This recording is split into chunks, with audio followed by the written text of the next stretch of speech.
Assalamualaikum warahmatullahi wabarakatuh. Apa kabar rencang semua? Semoga semuanya dalam keadaan sehat, selalu diberikan kelancaran dalam beraktivitas dan juga kelancaran rezeki. Selamat datang saya ucapkan di channel Sukma Arga Radio, dan jangan lupa untuk rencang semua bisa bergabung. Caranya sangat mudah dengan menekan tombol subscribe dan lonceng notifikasinya. Cerita kali ini datang dari Mbak Indah yang ada di Bali. Mbak Indah ini menceritakan kisah hidup dan pendakiannya di Gunung Punda. Baik, tanpa berlama-lama, ambil posisi nyaman dan tetap waspada sekeliling Anda.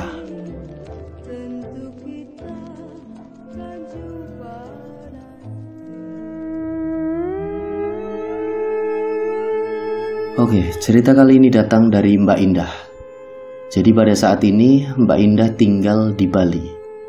Dia bercerita bahwa dia ini lahir di Mojokerto, Jawa Timur. Jadi dari mulai dia kecil sampai dia kuliah, dia tinggal di sana, di Mojokerto, di sekitaran Jawa Timur itu. Dan ketika sudah bekerja dan berumah tangga, dia pun tinggal di Bali, ikut bersama dengan suaminya, sampai pada masa sekarang ini. Di sini kita akan bercerita tentang Mbak Indah ini ketika dia tinggal di Mojokerto, di sekitaran Jawa Timur itu. Nah, waktu Mbak Indah ini kelas 5 SD, dia ini masih punya kakek dan nenek yang pada waktu itu tinggal di satu rumah dinas berarsitektur Belanda. Rumah dari kakek neneknya ini ada di daerah Pemalang, Jawa Tengah. Dan setiap kali liburan, Indah ini selalu berkunjung ke rumah tersebut bersama dengan kedua orang tuanya. Nah, cerita pada waktu itu, ketika liburan, mereka sekeluarga berangkat dari Mojokerto menuju ke Pemalang untuk sowan dan bertemu dengan kakek nenek dari Indah. Nah, begitu pertama kali datang di rumah Belanda itu, Indah merasa suasana di sana agak membuat dia kurang nyaman. Karena dari situlah Indah itu mulai bisa merasakan kehadiran makhluk-makhluk yang tidak bisa dilihat oleh orang biasa. Karena ketika di sana, Indah baru mengetahui bahwa ada yang berbeda dari dirinya. Jadi pertama kali dia masuk ke rumah Belanda itu, kakeknya ini langsung membawa dia ini ke satu kamar. Dan begitu dia masuk, dia ini melihat ada satu lemari dengan ukuran yang sangat besar. Lemari itu lemari tua yang terbuat menggunakan kayu jati. Dan tiba-tiba, di atas lemari itu ada anak kecil yang sedang jongkok. Dan tidak lama kemudian anak kecil itu langsung turun, dan anak kecil itu berlari. Di momen itu Indah ini langsung tanya ke kakeknya, "Kek, itu tadi siapa yang duduk di atas lemari?" Nah, kakeknya ini karena tahu dengan hal-hal semacam itu, akhirnya kakeknya menjawab, "Nduk, kalau kamu nanti ketemu makhluk-makhluk yang seperti itu, kamu itu tidak boleh takut ya. Ini dipegang," kata-kata kakek. Jadi kalau Indah takut, mereka ini akan menjadi semakin kuat. Mereka akan menjadi jahat. Awalnya Indah itu tidak paham, karena anak seumuran Indah pada waktu itu cuma menganggap makhluk yang dilihat itu adalah manusia pada umumnya. Hari pun berjalan. Di keesokan harinya, Indah ini tidur di satu kamar bersama dengan kedua orang tuanya. Dan pada suatu pagi, ketika kedua orang tuanya ini sudah bangun, mereka jalan-jalan pagi di sekitar rumah. Indah ini kondisinya masih tidur. Jadi tirai itu masih tertutup dan suasana dalam kamar itu masih nampak gelap. Tiba-tiba, ada yang mengintip dari balik pintu. Jadi karena pintu kamar ini terbuka sedikit, Indah ini melihat ada anak kecil perempuan seumurannya. Dia itu mengintip dari balik pintu itu. Dan ketika Indah ini melihat ke arahnya, dia langsung memalingkan wajahnya.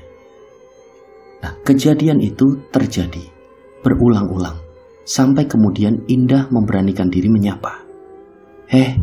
Kamu, aku lihat kamu. Sini berteman sama aku." Akhirnya lama-kelamaan, sosok perempuan kecil ini berani menampakkan dirinya. Dan yang pertama kali dilihat Indah, perempuan kecil itu rambutnya berponi. Rambut belakangnya itu dikepang dua, dan wajahnya itu sangat Eropa sekali. Wajahnya sangat Belanda. Dia memakai rok sampai seukuran lutut dan dia juga memakai sepatu. Tidak lama kemudian, anak kecil perempuan itu menghampiri Indah, duduk di tempat tidur. Lalu di situ Indah pun bertanya, "Namamu siapa?" Anak kecil perempuan noni Belanda itu bilang, "Namaku Anne." "Kamu tinggal di mana, Anne?" "Aku tinggal di belakang sana, di kamar yang ada di belakang." "Terus orang tuamu di mana, Anne?" "Orang tuaku sudah meninggal lama." Akhirnya terjadilah dialog antar mereka. Kemudian mereka ini pun bermain. Indah ini tidak menganggap bahwa Anne itu adalah makhluk halus. Jadi Indah ini tidak tahu apa-apa soal itu. Dia menganggap bahwa Anne ini adalah anak-anak seumurannya. Jadi mereka pun bermain seperti pada umumnya anak-anak. Nah, sampai kemudian kakek, nenek, dan kedua orang tua Indah datang karena melihat dari kejauhan Indah ini lagi bermain sama siapa. Kok ketawa-ketawa sendiri. Bahkan orang tuanya ini melihat Indah ngobrol sendirian. Dan ketika itu papahnya kan bertanya dengan si Indah, "Duk, kamu lagi main sama siapa?" Nah, pada saat itu kakeknya langsung memegang tangan dari papahnya Indah. Kakeknya itu berucap, "Udah, biarin aja. Dia itu beda sama anak-anak lain. Dia itu bisa melihat sesuatu yang tidak bisa kalian lihat." Setelahnya kakeknya berucap seperti itu, akhirnya papa dari Indah ini pun langsung paham. Oh ya sudah kalau begitu. Mereka pun kemudian masuk ke dalam rumah dan membiarkan Indah ini bermain seperti itu. Singkat cerita, di sore harinya ketika mereka ini makan, barulah Indah ini bercerita dengan papanya. "Papa, aku punya teman baru, Pak. Namanya Anne.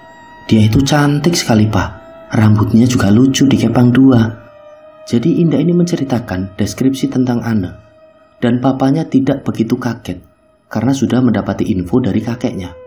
Papanya cuma bilang sama Indah, "Ya sudah, Nduk.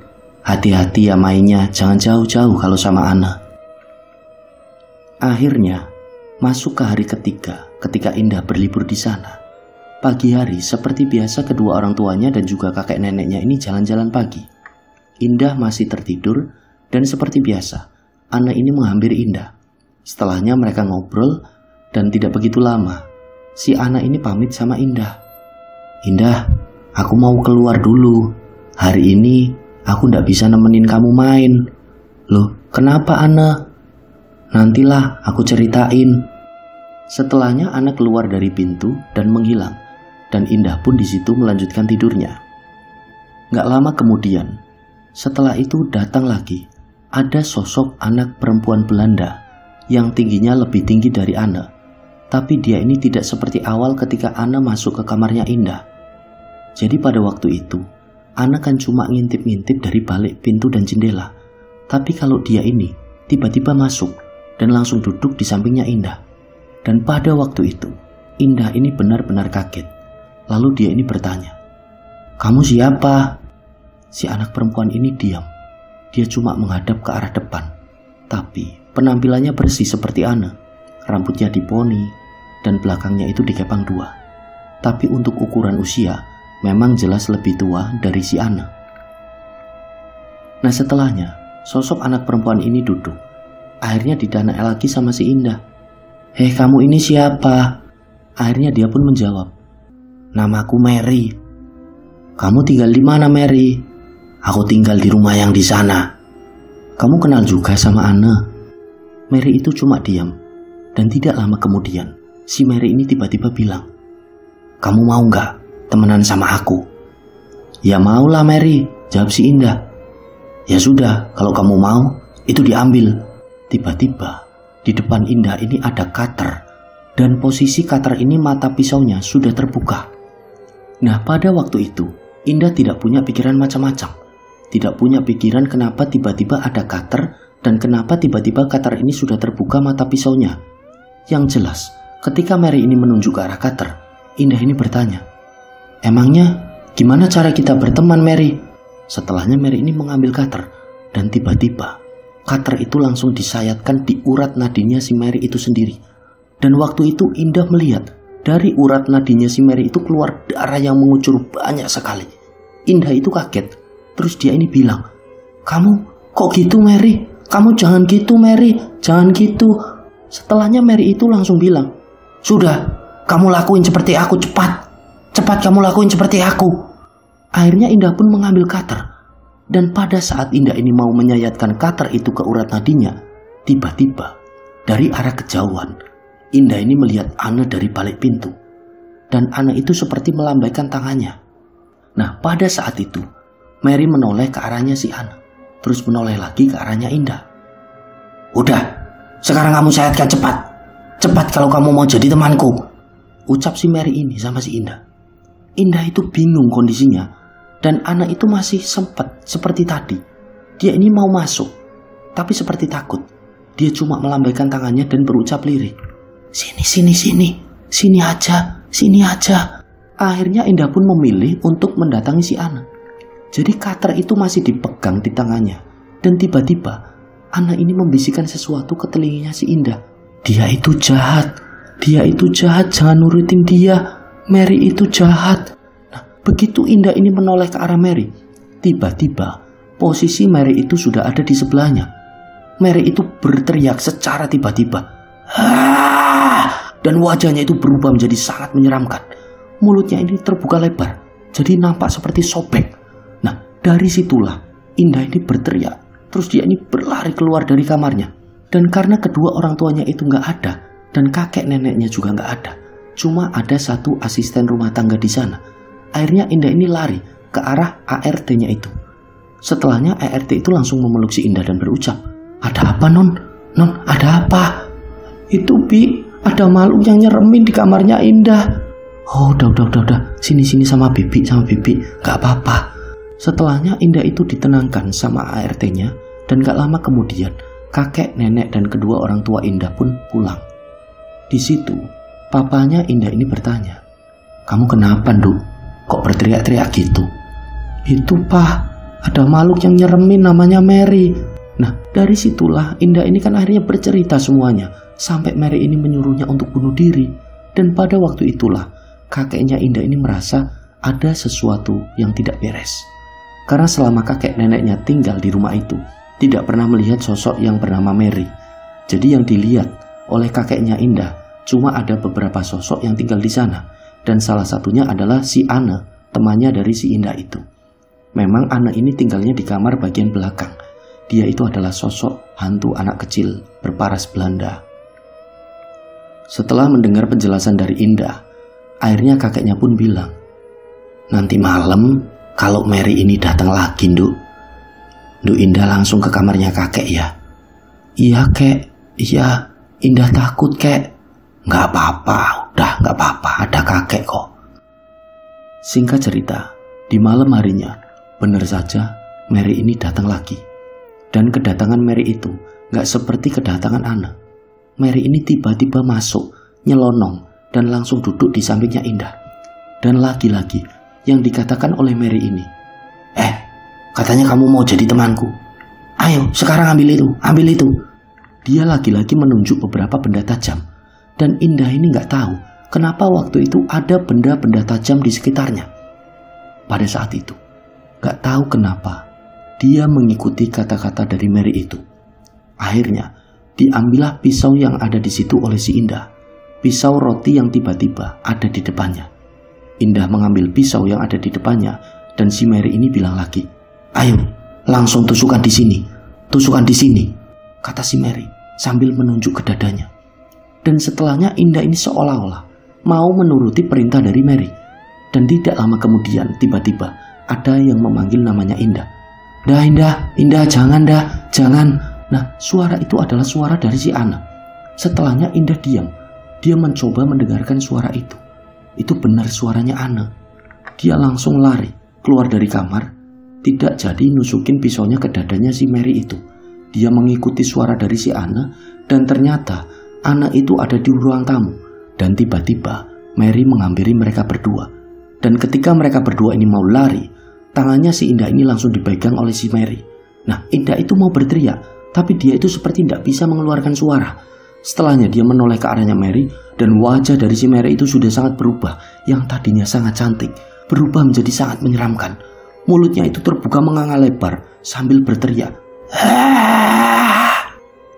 Nah, setelah kejadian itu, setelah pertemuan antara Indah, Ana, dan si Mary, akhirnya tidak lama kemudian si Indah ini pun kembali ke Mojokerto, Jawa Timur, pulang ke rumahnya. Setelahnya dia menjalani aktivitas seperti biasa, dan dalam jangka waktu yang lama, si Indah ini tidak lagi ketemu sama sosok Ana. Singkat cerita, Indah ini duduk di kelas 2 SMP. Akhirnya dia kembali bertemu dengan sosok Ana. Jadi pada siang itu, Indah lagi di rumah. Tiba-tiba Ana itu datang. Akhirnya Indah kan bertanya, "Ana, kamu kok di sini?" "Iya Indah, aku kangen sama kamu. Boleh ya kalau aku main?" "Oh iya Ana, bolehlah, aku senang sekali ketemu sama kamu. Ayo kita main, kan udah lama kita nggak main bareng." Akhirnya mereka ini main bareng. Dan setelah pertemuan itu, Indah nggak lagi ketemu sama Ana. Jadi pertemuan mereka itu terjadi. Terkadang sekitar 6 bulan sekali, terkadang juga 1 tahun sekali, dan mereka berdua tetap berteman baik. Nah, pada saat Indah ini duduk di bangku SMA, dia ini baru menyadari kalau sosok Ana itu bukan manusia. Dan dari situlah Indah baru sadar bahwa selama ini dia berteman dengan sosok yang tidak bisa dilihat oleh orang biasa. Selain berteman dengan Ana, Indah ini punya satu sahabat manusia, namanya Dina. Mereka bersahabat sudah lama semenjak mereka kecil dan tinggal satu kampung. Rumah mereka itu saling berdekatan dan dari kecil memang mereka itu sudah akrab berteman. Bahkan sampai SMA, mereka itu masih berteman dengan sangat akrab. Dan di antara semua teman Indah, yang paling memahami dirinya adalah si Dina ini, karena teman-teman yang lain itu beberapa orang menganggap kalau Indah itu agak seperti tidak waras. Karena beberapa kali kedapatan oleh teman-temannya itu, mereka sempat melihat kalau Indah ini sering berbicara sendiri. Tapi berbeda dengan Dina ini. Dia bisa memahami Indah karena Dina ini juga sedikit sensitif mengenai hal-hal gaib. Malah si Dina ini juga pernah ketemu dengan Ana karena pada waktu itu Indah yang mengenalkan Dina dengan Ana. Singkat cerita, saat mereka berdua kuliah, mereka itu punya teman cowok namanya Agus. Sampai pada akhirnya mereka bertiga itu sering bareng-bareng, kemana-mana selalu bareng. Mereka itu sering jalan-jalan ke mall, bahkan liburan di suatu tempat. Sampai pada suatu ketika, mereka bertiga itu ingin sekali merasakan satu liburan yang tidak biasa. Mereka itu ingin sekali naik ke gunung. Padahal di antara mereka bertiga ini semuanya sama sekali belum pernah naik gunung. Jadi mereka pun akhirnya mencari informasi kira-kira gunung apa yang aman didaki untuk pendaki pemula. Dan ketika mereka bertiga berusaha mencari informasi, akhirnya ketemulah ada satu gunung yang bernama Gunung Pundak yang letaknya ada di daerah Mojokerto, Jawa Timur. Dan pada waktu itu mereka pun mulai ngobrol tentang pendakian ke Gunung Pundak itu. Singkat cerita, Indah, Dina, dan Agus memutuskan untuk mendaki ke Gunung Pundak itu. Pada saat itu, mereka memulai pendakian pada hari Kamis malam, jadi malamnya itu adalah malam Jumat. Mereka berangkat sore hari menuju ke Taman Hutan Raya, dan ketika sampai di pos pendakian itu, mereka melihat suasana sangat sepi, karena mereka sadar bahwa itu adalah hari biasa, di mana itu adalah hari Kamis. Mereka pun simaksi mendaftar seperti biasa di pos perizinan, lalu petugas ini menyarankan sebenarnya kalau bisa jangan naik pada malam hari, karena terlalu beresiko. Jadi lebih baik kalian ini menginap dulu di satu tempat. Lalu petugas pos perizinan itu menunjukkan satu lokasi. Itu di sana ada satu tempat untuk mendirikan tenda. Lebih baik kalian mendirikan tenda dulu di sana, besok baru naik ke atas. Di sana memang ada lahan-lahan yang sudah dipersiapkan untuk mendirikan tenda, dan ada pula toilet, dan toilet di sana bersih. Sampai pada akhirnya, setelah mendengar penjelasan dari petugas tersebut, mereka pun menuruti. Mereka pun berjalan, dan ketika mereka berjalan itu, waktu sudah mulai masuk maghrib, jadi suasana itu sudah mulai gelap. Mereka pun jalan dari pos perizinan, dan memang ada satu tempat yang difungsikan untuk lokasi berkemah para pendaki yang mau naik ke Gunung Pundak. Sesampainya di lokasi, pertama kali yang mereka lihat itu ada satu pohon dengan ukuran yang besar. Lalu mereka memilih untuk mendirikan tenda di situ, Karena yang pertama difikirkan oleh si Agus, kalau lokasi tenda itu biar tidak jauh-jauh dari toilet. Karena toiletnya memang juga ada di sekitar situ. Ada beberapa toilet, dan lokasi toilet, pohon besar, dan tenda yang mereka dirikan itu saling berdekatan.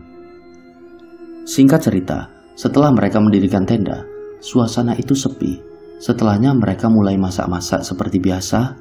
Awalnya mereka itu senang, karena mereka merasa bahwa ternyata mendaki gunung itu menyenangkan. Karena selama ini, mereka bertiga cuma main ke mall, selama ini mereka cuma nyewa villa dan segala macamnya. Jadi hari itu adalah pengalaman pertama mereka naik gunung, pengalaman pertama kali mereka mendirikan tenda, pengalaman pertama kali mereka itu tidur di alam bebas. Dan setelahnya matras dan sleeping bag sudah mereka persiapkan. Dan sekitar jam 8 malam, mereka itu bersiap-siap untuk tidur. Karena mereka berencana pada pagi hari nanti mereka akan melakukan pendakian ke atas menuju ke Gunung Punda.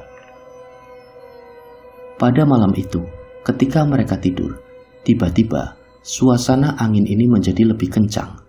Awalnya mereka itu mendengar suara angin seperti biasa, dan tiba-tiba salah satu dari mereka merasa bahwa suara angin itu berubah menjadi suara seperti suara manusia. Dan yang pertama kali merasakan ada keanehan itu adalah si Dina. Dina ini tiba-tiba terbangun. Dia itu menepuk-nepuk si Indah, yang ternyata Indah ini belum tidur dari tadi. Indah ini bertanya ke Dina, "Kenapa, Din? Kamu merasa nggak sih? Ada suara angin tapi kok suaranya kayak suara orang?" Nah, si Indah itu cuma diem. Karena dia itu nggak mau membuat suasana di situ jadi semakin seram. Lalu Indah ini coba menenangkan si Dina. "Nggak kok, mungkin perasaan kamu aja. Beneran, aku dengernya itu suara angin berubah kayak suara orang gitu loh. Gitu." Nah, memang sebenarnya Indah itu sudah merasakan dari sejak awal mereka mendirikan tenda di situ ada sesuatu yang membuatnya agak tidak nyaman. Maka dari itu Indah pun merasa bahwa ketika Dina bilang seperti itu, Indah ini sebenarnya juga merasa hal yang sama. Tapi dia itu nggak mau ngomong dengan si Dina. Dan tiba-tiba suara angin yang tadi terdengar lagi menjadi lebih kencang. Terus-terusan seperti itu. Sementara si Agus ini yang satu-satunya cowok ada di situ, dia itu cuma terlihat tidur. Dina itu membangunkan si Agus, tapi dia itu tidak bangun-bangun. Setelahnya Dina mencoba membangunkan si Agus lagi, sampai pada akhirnya Agus itu terbangun. Dia itu tanya, "Ada apa toh? Ada apa? Aku ngantuk." "Gus, emang kamu gak denger? Suara angin itu menyerupai suara orang loh." "Udahlah, aku gak denger apa-apa. Udah, tidur lagi aja tidur. Besokan kita mau naik ke atas." Dan waktu itu Agus ini pun tidur lagi. Dan akhirnya mereka semua bertiga melanjutkan tidur. Dan di tengah-tengah malam itu, suasana jadi semakin sepi. Tidak ada satupun pendaki, dan pada waktu itu, Indah ini mendengar suara-suara yang aneh dari kejauhan. Indah itu dengar dengan jelas, ada suara orang yang berzikir. "La ilaha illallah, la ilaha illallah, la ilaha illallah." Dan suara itu terdengar semakin keras, dan semakin mendekat. Indah ini merasa takut. Di situ Indah coba membangunkan si Dina dengan cara menepuk-nepuk pundaknya. Din, bangun Din, bangun." "Kenapa Ndah?" Indah ini cuma diam. Tapi Dina ini paham. Tatapan dari si Indah ini adalah tatapan yang tidak biasa. Dan tiba-tiba si Dina juga mendengar suara tersebut. "La ilaha illallah, la ilaha illallah." Suara itu semakin keras dan semakin mendekat, seolah-olah melewati tenda mereka. "La ilaha illallah, la ilaha illallah." Dan mereka berdua ini sadar kalau suara itu adalah suara dari rombongan pengantar jenazah. Karena suara dzikir itu disertai dengan langkah kaki yang sangat banyak. Dan gak lama kemudian, suara langkah kaki dan dzikir itu pun perlahan menghilang. Akhirnya, Indah ini bertanya dengan si Dina, "Apa di sini ada pemukiman warga ya? Atau ada desa gitu?" Dina itu menjawab, "Nggak ada. Beberapa hari yang lalu sebelum berangkat, aku itu udah browsing. Nggak ada pemukiman warga di sekitar sini. Nggak ada desa di sekitar sini." Nah, di situ Agus itu terlihat masih tidur, seperti cuek, tidak mengurusi sama sekali kalau si Indah dengan si Dina ini sedang panik. Tapi si Indah ini kondisinya tahu kalau Agus ini pura-pura tidak mendengar. Dia itu sebenarnya masih bangun. Tapi kenapa kok dia itu seperti tidak peduli ya? Indah ini cuma batin. Setelahnya, Indah dan Dina ini tidak mau berpikiran macam-macam lagi. Mereka berdua pun melanjutkan tidur. Dan pada sekitaran jam 2 dini hari, Dina itu terbangun lagi. Dia membangunkan Indah. Dah, bangun. Aku anterin yuk ke toilet. Setelahnya mereka berdua pun bersiap-siap untuk keluar tenda. Dan suasana pada malam itu dingin sekali. Setelahnya mereka berdua membuka pintu tenda. Dan di depan mereka persis, mereka melihat ada kaki dengan ukuran yang sangat besar bergelantungan. Mereka berdua pun kaget. Mereka ini berteriak. Dan pada waktu itu Agus pun terbangun. Kenapa ada apa? Kok bengok-bengok teriak-teriak? Itu loh Gus, ada sesuatu di depan tenda kita. Ada sesuatu apa? Kalian ini mau kemana cewek-cewek malam-malam gini? Mau ke toilet aku ini. Ini loh si Dina minta anterin ke toilet, jawab si Indah. Setelah itu mereka bertiga memutuskan untuk bareng-bareng menuju toilet. Dan ketika mereka ini keluar tenda, kaki yang sangat besar itu udah gak ada, udah hilang. Nah setelah dari toilet, mereka pun kembali ke tenda. Dan begitu mereka kembali ke tenda, mereka belum bisa langsung tertidur. Dan gak lama kemudian, mereka bertiga mendengar suara langkah kaki. Ada suara langkah kaki yang berjalan ke arah tenda mereka. Dan setelahnya, langkah kaki itu berhenti tepat di depan tenda mereka. Kemudian Agus ini mencoba untuk mengecek. Dia membuka tenda dan terlihat di depan tenda ada seorang pendaki yang sedang duduk seperti kedinginan. Pendaki itu nampak basah kuyup. Dia memakai jaket, rambutnya itu seperti habis terguyur hujan. Agus ini memandang ke arah dua temannya, dan kedua temannya seperti memberi kode. Nggak tahu. Dan pendaki yang di depan tenda itu masih terus menggigil. Akhirnya si Agus ini menawarkan kepada pendaki itu untuk masuk ke dalam tendanya. Mas, sampean sendirian mas. Sini mas, ke dalam tenda aja mas. Jangan di situ dingin. Sini mas, masuk sini aja. Pendaki itu cuma diam sambil terus menggigil. Setelahnya, Indah itu bilang dengan si Agus, udah, kamu keluar sana. Disuruh masuk aja, dibawa masuk. Kasihan dia kedinginan. Akhirnya si Agus ini menuju ke arah pendaki itu. Dan begitu sampai di sana, Agus ini pun jadi bertanya, Mas, sampean sendirian mas? Temannya mana mas? Rombongannya mana? Pendaki itu cuma diam. Dan nampak dari wajahnya itu terlihat pucat. Sangat pucat. Di situ Agus kembali berucap, aduh, sampean sakit ini mas. Ayo mas, masuk ke dalam tenda aja. Saya bawa kayu putih. Nanti tak kasih kayu putih biar anget mas. Ayo, masuk ke dalam tendaku aja.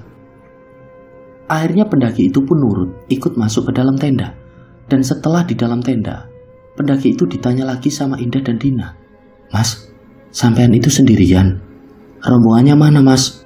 Pendaki itu cuma diam, sambil wajahnya itu pucat, menggigil sekali badannya. Setelahnya kayu putih diambil sama Agus. Lalu setelah itu pendaki itu dilepasin jaketnya. Bajunya juga dilepasin.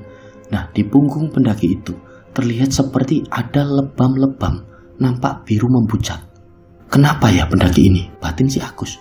Tapi Agus ini tidak bertanya. Dia langsung membalurkan minyak kayu putih ke tubuh dari pendaki itu. Dan setelahnya Agus ini mengeluarkan bajunya yang masih kering dari dalam tas kerilnya. Dia ambil lalu dia pakaikan ke pendaki tersebut. Dan setelah memakai baju itu, pendaki itu ditanya lagi sama Agus. Mas, namanya siapa mas? Rombongannya dari mana? Kok basah kuyup? Karena mereka bertiga itu agak heran. Kan tidak hujan sama sekali pada malam itu. Dari situlah mereka bertiga mulai curiga. Ini pendaki kok aneh. Dia dari mana? Kok nggak bilang satu patah kata pun? Akhirnya di situ Agus bilang, yos mas, tidur sini aja. Besok pagi kita antar ya ke bawah, ke pos perizinan. Nanti masnya bilang cari rombongannya di sana. Karena kalau malam ini ya pasti udah pada tidur mas, petugasnya yang ada di pos perizinan. Nah, pendaki ini cuma mengangguk pelan. Dan setelahnya mereka semua pun tertidur. Dan sosok pendaki yang tadi sendirian itu tidur di paling pojok, persis di sebelahnya si Indah. Dan pada waktu itu, Indah ini merasa agak aneh. Karena dia merasa seperti ada yang ganjil. Kok satu sosok pendaki ini sepertinya aneh ya? Dia tidak ngomong satu kata pun, wajahnya pucat. Dan tiba-tiba datang, itu dari mana ya? Tapi Indah itu cuma membatin saja. Singkat cerita, Indah tertidur. Tiba-tiba, dia itu seperti dibangunin. Dicawel-cawel kakinya. Indah ini bangun, dan dia ini agak kaget. Loh, kok ada Ane? Indah jadi bertanya, nah, kamu kok di sini? Iya ndah, aku kangen sama kamu ndah. Aku kangen sekali. Oh iya, aku juga kangen sama kamu. Ayo keluar tenda aja, kita ngobrol. Nah, Ana ini keluar tenda. Tapi keluarnya itu nggak lewat pintu tenda. Dia itu langsung menerobos kain tenda begitu saja. Hush. Nah, sesampainya di luar, si Indah ini ngobrol ngalor ngidul dengan si Ana. Seperti mereka berdua ini bernostalgia, karena sudah lama sekali mereka itu tidak bertemu. Sampai di tengah obrolan mereka, si Ana ini bertanya dengan Indah. Dah, itu siapa? Sambil menunjuk ke arah pendaki yang tadi sendirian, yang lagi tertidur. Gak tahu noh, itu tadi datang sendiri, kedinginan. Terus ya kita ajak tidur lah, di dalam tenda, kasihan. Dan terlihat tenda itu tertutup. Tapi si Ana itu bisa melihat dengan menembus ke dalam tenda. Dan tiba-tiba Ana itu bilang sama si Indah, itu bukan dia Ndah, itu bukan dia. Loh, maksudmu apa Ana? Setelahnya Ana ini tidak menjawab. Justru Ana ini pamit. Dah, aku pamit dulu ya. Loh, kok kamu pulang Ana? Iya, aku pulang dulu. Dan tiba-tiba si Ana itu menghilang. Dan setelah itu Indah pun masuk ke dalam tenda. Dan ternyata di dalam tenda sosok pendaki tadi itu yang tidur di situ udah nggak ada. Disitulah Indah benar-benar bingung dan langsung membangunkan temannya, si Agus dan si Dina. Bangun kalian, bangun. Ini mas-mas yang tadi di mana yang tidur di sini? Agus dan Dina pun bangun. Dan di situ Agus menjawab, ya nggak tahu lah. Lah kamu dari mana? Aku dari luar. Setelahnya mereka bertiga ini bingung. Padahal ketika Indah ini keluar dari tenda, pendaki itu masih ada di situ. Akhirnya si Indah ini kan bercerita, tadi Ana kesini, bilang Indah ini dengan kedua temannya, karena memang kedua temannya sudah tahu kalau Indah itu berteman dengan sosok dari dimensi lain. Tadi Ana itu bilang, itu bukan dia gitu loh. Jangan-jangan dia bukan manusia, kata si Agus. Dan mereka bertiga itu nampak bingung, karena mereka melihat pendaki yang tadi mereka tolong itu sosoknya manusia biasa, sempat dibaluri minyak kayu putih, digantiin pakaiannya sama si Agus. Dan setelahnya mereka pun memutuskan untuk melanjutkan tidur dan berusaha untuk tetap berpikir positif. Singkat cerita, di pagi hari itu yang seharusnya mereka ini mau mendaki ke Gunung Pundak, akhirnya mereka itu merasa karena semalam itu banyak kejadian-kejadian ganjil, mereka pun akhirnya mengurungkan niatnya untuk melanjutkan pendakian. Mereka cuma berkemas-kemas, mengemasi tenda dan segala macamnya. Mereka pun turun kembali dan langsung menuju ke mobil. Ketika berada di dalam mobil, mereka pun saling bercerita. Ternyata semalam itu kenapa Agus ini mengabaikan kata-kata dari mereka berdua.